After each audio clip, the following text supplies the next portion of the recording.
сани қанағат.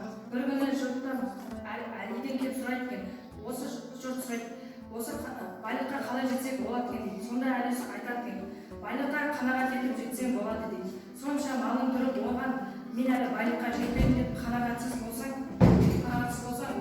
сен байлыққа жетпедің деп ойлайсың. Егер де азда көпшілік малдарың болса, қанағат етсең, сен байлықтың, оның көңілі жайлы екенін, өзінің көңілінің жайлы екенін білесің.